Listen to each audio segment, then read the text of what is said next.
დავბრუნდით ეთერში 11 ქალი პარლამენტში და მე ჩემი მოთხოვნით მეტი კაცი GDS-ის შუაწყვეში. ფანტასტიკური ხო ეს კაცი მეწოდება ვინც არ არის. მაგრამ მე მინდა ახსნა გენდერული თანასწორობის თვალსაზრისით აი ძალიან ბევრი კაცი არის კადრში იქით უყურებს ჩვენ ასე რომ დაცულია გენდერული თანასწორობა. მოდი მაყურებელს ჩვენი სტუმრები გავაცნოთ. ნინო ჯანაშია ორგანიზაცია სამართლიანი არჩევნების იურისტი, ბაია პატარაია კავშირის საფარი აღმასრულებელი დირექტორი, ელენე რუსეცკაია ორგანიზაციის ქალთა საინფორმაციო ცენტრის დირექტორი და თეონე ყופონია ინდიაის პროგრამის მენეჯერი. ძალიან დიდი მადლობა მობრძანება სტუდიაში მობრძანებისთვის და ძალიან საინტერესო თემაზე ვისაუბრებთ. რატომ მეტი ქალი პარლამენტში? ანუ შეიქმნა ქალთა პოლიტიკური მონაწილეობის სამუშაო ჯგუფი, რომელიც დაკომპლექტდა სხვადასხვა ორგანიზაციების წარმომადგენელი ქალები. ძალიან სასიამოვნოა, რომ არის კონკრეტული ინიციატივები, კონკრეტული მოსაზრებები და კონკრეტული მიზანი, რისკენაც მივდივართ, ხო? მოდით ვისაუბროთ, რატომ გახდა საჭიროება, რომ მსგავსი სამუშაო ჯგუფი შექმნილიყო ჯერ აქედან და მთავარ მიზანზეც ბუნებრივია ყურადღება გავამახვილოთ. შეგვიძლია დავიწყოთ. მოგესალმებით, ძალიან დიდი მადლობა მოწვევისთვის და ამ თემით დაინტერესებისთვის, რაც უფრო ხშირად ვილაპარაკებთ იმაზე, რომ სრულიად უთანასწოროა გენდერული თვალსაზრისით პოლიტიკური გარემო საქართველოში, მით უფრო გენდერულად სენსიტიურს გავხდით იმათ, ვისთვისაც შეიძლება ეს რაღაცნაირად თითქოს პრობლემას არ წარმოადგენდეს. და სერიოზული თემაა, შეიძლება ერთი ცოტა პოლიტიკური გარემო ქალთა სამუშაო ჯგუფი, პოლიტიკური მონაწილეობის გაძლიერების სამუშაო ჯგუფი შეიქმნა იმისთვის, რომ ჩვენ ძალიან დიდი ხანია უკვე ვაკვირდებით ქართულ პოლიტიკურ გარემოს, რომელიც არის სრულიად უთანასწორო გენდერული თვალსაზრისით. პარლამენტში მოგეხსენება 12% არის ქალი და ჩვენ ბუნებრივად ვერ ვაღწევთ იმას, რომ გაუმჯობესდეს ბუნებრივი პროცესით ეს წარმომადგენლობა. თვითმმართველობებში არის 11% წარმომადგენლობა, არის საკრებულოსადაც არ არის საერთოდ ქალები წარმოდგენილი და შესაბამისად მიგვაჩნია, რომ დროებითი სავალდებულო ზომა, როგორიც არის გენდერული კვოტირება, არის აუცილებელი ჩარევა იმისთვის, რომ ერთის მხრივ დავიცვათ რაღაცნაირად მაინც გენდერული ბალანსი და მეორეს მხრივ იმ ვალდებულებებთან მოვიდეთ ცოტა შესაბამისობაში, რომელიც ავიღეთ საერთაშორისო ვალდებულებებს გულისხმობ. მოდით თან ავხსნათ ბუნებრივია რა არის გენდერული კვოტირება და რას გულისხმობს იმისთვის, რომ მაყურებლისთვის და ჩვენთვისაც უფრო მეტად გასაგები იყოს. გენდერული კვოტირება ეს ნიშნავს, ასე ვთქვათ, საკანონმდებლო ცვლილებას, რომლის მიხედვითაც სავალდებულო გახდება, რომ პარტიებმა, როდესაც ისინი საარჩევნო სიებს ქმნიან, ყოველი მეორე კანდიდატი წარმოადგინონ განსხვავებული სქესის. ჩვენ არ ვამბობთ ქალი, ჩვენ ვამბობთ განსხვავებული სქესის. ორივე სქესის ადამიანების ინტერესები რომ იყოს დაცული. როდესაც ვამბობთ, რომ ქალები არ არიან პარლამენტში და ვეძებთ ხოლმე მიზეზებს, რომ რა შეიძლება იყოს ამის გამოწვევის მიზეზი. თუ საარჩევნო სიებში ქალები არ წარმოადგენს პარტიებმა, ბუნებრივია ისინი პარლამენტში ვერ მოხვდებიან, აი ძალიან მარტივად რო ვთქვათ.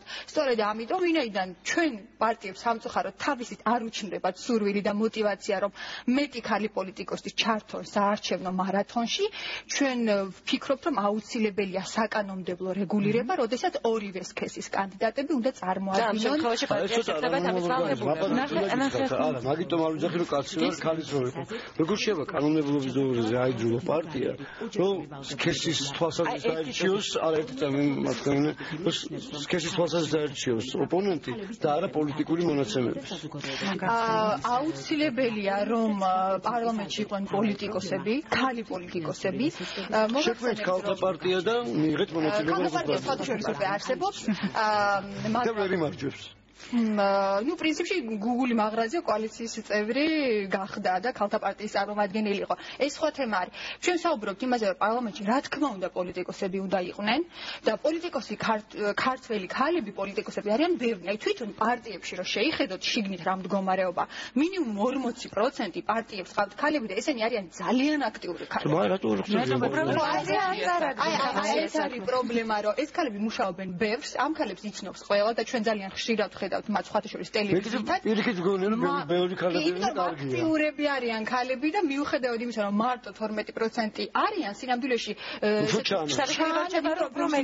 არიან აქტიურები და ჩვენ გვინდა რომ თავის შიგნით რომ ყავთ ძალიან მაგარი ქალები ამ პარტიებს, ესენი საარჩევნო სიებშიც გამოიტანონ. ეს კვოტირების თემა მე მგონი საკმაოდ დიდი დისკუსიის საგანი გაჩნდება, ალბათ თუნდაც ჩვენ სტუდიაში კანონმდებლობის დონეზე, აი მაგალითად, როდესაც არ შემიძლია არ შევეხო ამ თემას, ეს აქტუალური იყო ქორწინება დაუშვა ამერიკამ ყველა შტატში. მე ამ შემთხვევაში ვინ რაც უნდა ესაკეთოს თავისუფლების მოწყვეტილი ადამიანი ვარ, მაგრამ არ უნდა კანონმდებლობა არ უნდა დაჩქროს სხვისი თავისუფლება, მაგალითად ბავშვის, რომელიც გაიზრდება იმისთვის, რაც მამაც დედა ყავს და დედაც დედა ყავს. კანონმდებლობა არ უნდა ზღუდავდეს არჩევანის საშუალებას. ამაზე ლაპარაკი. ბუნებრივია ცალსახად ისე ვერ ვიტყვით, რომ ეს არის იდეალური გამოსავალი. ხო და ალბათ მოწინააღმდეგეებით გამოუჩნდება ამ ინიციატივას. დიახ, ზუსტად ამაშია საქმე. ერთ დავამატებ, როდესაც კვოტაზე ვსაუბრობთ, არ უნდა დაგვაწყოს, რომ ეს არის დროებითი ზომა. ეს არ არის პანაცეა, ეს არ არის ის, რაც არის იდეალურ შემთხვევაში შეიძლება გამოიყენებოდეს. არა, ეს არის უბრალოდ გამოუვალობიდან გამომდინარე საჭირო ინსტრუმენტი, რომელიც კანონით უნდა დაკანონდეს იმისთვის, რომ ქალების რაოდენობა გარკვეული პროცენტით გაიზარდოს. კვოტა არ მოიტანს, ასე ვთქვათ, თვისობრივ ცვლილებებს, არ ვიცით მოიტანს თუ არა. კვოტის არსი მდგომარეობს იმაში, რომ მან გაზარდოს ქალთა რაოდენობა საკანონმდებლო ორგანოში. ეს არის მისი აზრი. არსი კვოტას არ აქვს არანაირი ესეთი რაღაცა თეორიაში ის ამბიცია, რომ აქვს პარტიას ეს შეინარჩუნოს ეს არის ინიციატივა. მე მინდა ვთქვა, რომ გავიხსენო რომ მარტის დღე, როდესაც აქცია გაიმართეს სწორედ ამ ლოზუნგით, მაშინ იყო ეს უბრალოდ შეიკრიბეთ, ასე ვთქვათ, თქვენი მთავარი მოთხოვნა გააცანეთ ამ საზოგადოებას, ახლა უკვე ამან მიიღო ფორმა და ინიციატივის სახით წარადგინა საკანონმდებლო. შეიძლება ვიტყვი, იმიტომ რომ რეალურად ესე არ მომხდარა, რომ ჩვენ ერთი წლის წინ შევიკრიბეთ და უცებ გაჩნდა ეს კანონ პროექტი. რეალურად ამას წინ უძღვის ძალიან დიდი მუშაობა ქალთა ორგანიზაციების 2095 წლიდან დაწყებული და ჩვენ ხედავდით, რომ თუნდაც ის სტატისტიკა, რაც ჩემმა კოლეგებმა მოიყვანეს, იქნება პარლამენტში თუ ადგილობრივ თვითმმართველობაში არა თუ იმატებს, არამედ იკლებს. მაშინ, როდესაც ჩვენ 1918-1920 წლებში დამოუკიდებელ რესპუბლიკაში ყავდა უკვე 5 ქალი და 20 ქალი იყო სიებში წარდგენილი. ამავდროულად პარალელური პროცესები მიმდინარეობს, რომ სოფლიო განვითარდა ამ კუთხით და ჩვენ ხედავთ, რომ ეს ზრდა არ არის. რაც შეეხება ჩვენ ჯგუფს, ჩვენ უბრალოდ გადავწყვიტეთ ერთი წლის წინ, რომ მოხდეს კონსოლიდაცია ამ თემის და ამ თემის წინ წამოწვა. თუმცა 2008 წელს ჩვენ უკვე გვქონდა შეტანილი კანონ პროექტი, სადაც 32400 ხელმოწერით, ანუ ამ მომრჩევლის ხელმომწერით შევიდა ეს კანონ პროექტი. ის არგუმენტი, რასაც თქვენ საუბრობთ, ანუ მომხრეების და წინააღმდეგის, ეს ხდება მთელ მსოფლიოში. წინააღმდეგი არა, არა, გასაგებია, რომ წინააღმდეგებიც ყავს და მომხრეებიც, დაახლოებით 9 არგუმენტი არის მომხრე და წინააღმდეგი, რომელიც მთელ მსოფლიოში განიხილება. უბრალოდ ძალიან მნიშვნელოვანია, რომ ის კანონ პროექტი, რომელსაც შეიმუშავებს, კვოტებიც არსებობს, დროებითი ზომების სხვადასხვანაირად იყოს მორგებული იმ საარჩევნო გარემოს და იმ მოთხოვნებს, რაც არის. მე გამგონია, რომ საერთოდ ქალთა უფლებები დასაცულია პროსტანტაციებზე. ამის თქმა მინდა პარლამენტში მოხდეს ქალები უმრავლესობიდან თუნდაც თანაბარი რაოდენობით, რაც მამაკაცები, ეს ბუნებრივია ცოტა შორეული მომავლის საკითხია, მე ასე მეჩვენება, მაგრამ ოჯახში საერთოდ ჩვენს ქვეყანაში მე მგონი მორალურად ზოგადად ირღვევა ქალთა უფლებები და აი თითოეული ორგანიზაციები პარლამენტი და იქამდე ძალიან ბევრი პრობლემაა თვითონ ცხოვრებაში. ანუ ჩვენ რა ორგანიზაციებსაც წარმოადგენთ, ჩვენ სხვა მიმართულებით მუშაობთ, მათ შორის აი მე და მე მუშაობთ, ერთ-ერთი თემა არის ოჯახში ძალადობა და ვიცით რა საყურველია გააზრებული გვაქვს და მაგალითებიც ვიცით რომ გაახშირდა ხო ძალადობა ქალებზე. არა მარტო ძალადობა, ასე ვთქვათ, მარტივი შეიძლება შედარებით ფორმის, არამედ ქალთა მკვლელობები და გაუპატიურებები. ჩვენ ზუსტად ძალიან ვაკავშირებთ ამ ძალადობას და მონაწილეობას ქალების პოლიტიკაში, იმიტომ რომ გარკვეულწილად ჩვენ ვთვლით, რომ არ ფლობთ ამ ძალაუფლებას და არ გვაქვს გავლენა. დიახ, რა თქმა უნდა. თქვენ როგორ ხედავთ გამოსავალს? აი რა ზომები უნდა იყოს მიღებული, რომ დაუშვათ იგივე ძალადობა ოჯახში. როდესაც ქალები მოვლენ პარლამენტში და იქნებიან ეგრეთ წოდებული კრიტიკული მასა, მეც მეჩვენება, რომ პირდაპირ რაღაცა ძალიან მწეროა. პარალელურად ამაზე მუშაობა იმედი ჩვენ საუბრობთ 2016 წელზე, როდესაც იქნება საპარლამენტო არჩევნები, არც თუ ისე შორი გზა არის. ამიტომ ჩვენ ვიცით, რომ კრიტიკული მასა ქალების ეს არის მინიმალური 30% გადაწყვეტილების მიმღებაში შეუძლია მოახდინოს გავლენა პროცესებზე. ისე მე მომხრე ვარ, იმიტომ რომ იქნებ გვეშველოს თქვენი მოსვლით. ის პროცესი ვფიქრობ. კონკრეტული იდეის საკანონმდებლო წინადადებად ჩამოყალიბებას ძალიან დიდი გზა უდგას წინ, ხო? საჭიროა რაღაც კონკრეტული კრიტერიუმები, რომელიც ამ შემთხვევაში უნდა იყოს დაცული და ძალიან სერიოზული სამუშაოა. თქვენ რა გზა გაიარეთ, სანამ ეს უბრალო იდეა იქცეოდა უკვე საკანონმდებლო წინადადებად, რომელსაც პარლამენტი განიხილავდა შემდეგში და მომავალში რამდენად გაქვთ ხარდა ჭერის იმედი საინტერესო. მოგახსენებთ, ანუ ჯგუფმა იმუშავა, ეს იყო ინტენსიური მუშაობა უკვე საკანონმდებლო წინადადების შემუშავების, ეს წინადადება შემუშავდა, გულისხმობს 50%-იან წარმომადგენლობას განსხვავებული სქესის პარტიულ სიებში. Წარუდგინეთ პარლამენტს, გადაეცა განსახილველად ერთ-ერთ კომიტეტს და ძალიან დიდი იმედი გვაქვს, რომ კომიტეტი მიიღებს წინადადებას და უკვე იქცევა ეს ინიციატივად. და ამის შემდეგ ეს გადის ჩვეულებრივ გზას, როგორც სხვა დანარჩენი ინიციატივა. ჩვენ გარდა იმისა, რომ ამაზე ასე ვთქვათ, ამის შემუშავებაზე ბევრი ვიმუშავეთ და ბევრი შეხვედრა გქონდა ამასთან დაკავშირებით, ასევე გავიარეთ ძალიან დიდი გზა, აი კარდაკარ სიარულის, მე ვიტყოდი ყველას, ვინც კი გადაწყვეტილების მიმღებ პოზიციაზეა ვკითხეთ აზრი და მინდა გითხრათ, რომ ძალიან დიდი მხარდაჭერა აქვს იდეოლოგიური ამ წინადადებას, ყველას მიაჩნია, რომ ქალები არ არიან, ქალები უნდა იყვნენ 53% ამორჩევლისა არის ქალი და წარმოდგენილია 12%-ით პარლამენტში, ეს არ არის სამართლიანი დემოკრატია, სამართლიანი წარმომადგენლობა ამ ორგანოში, ხო? კანდიდატები არ არიან, თუ პარტია არ წარადგინა კანდიდატი, როგორ აირჩევთ თქვენ ქალს? თუ კანდიდატები რა პრინციპით ირჩევიან? დემოკრატია უნდა იყოს შიგნით პარტიაში, რომელიც არ აქვს პარტიებში და განვითარება აკლიათ პარტიებს, მარტივად რო აქვს. აი რაღაც დამატება გსურდა და შემდეგ ვერ ჩაერთია, ასე ვთქვათ, როდესაც საუბრობთ პოლიტიკური ქალებში იმ რაოდენობით, როგორც მზად ყოფნა მამაკაცების ლაპარაკი, რა თქმა უნდა, ყავს მოსა. დასაკვირველია სხვა პარტიებში პოლიტიკოსობად ყოფნის. კიდე უფრო ხაზგასმა, რომ ეს გენდერულ თანასწორობასთან არის ორივე დაკავშირებული. ჩემ რა ვხდება თვალში როგორც ჩვეულებრივად მამაკაცს. ნუ სადმე კაფეში ან რესტორანში შევდივარ, ხედავ მხოლოდ ქალებს. ერთად კაცი არის ეს ამ ქალბატონო და რაც ჩემი თაობისთვის აბსოლუტურად გაუგებარია და თუ კაცებს ხედავ მარტო ზიან კაცები და ცოტა შიშის გზნობა მებადება მომავლის თვალსაზრისით. და ეს ხო არ არის იმის ბრალი, რომ ქალები უფრო მუშაობენ და უფრო აქტიურები არიან და კაცები უფრო პასიურები არიან. თქვენი ქალბატონების აზრი მაინტერესებს ამ შემთხვევაში. მე ვიტყოდი, რომ რესტორანი ერთია, მაგალითად, მაგრამ ახალგაზრდები სხვა არის. ხა მე ახალგაზრდებსაც უფრო გოგოებს ხედავ. მე ორი მოზარდიშვილი მყავს, ანუ თინეიჯერულ ასაკში და მუდმივად, როდესაც იკრიბებიან, იქ ბიჭებიც არიან და გოგოები. თვალში მოსახვედრია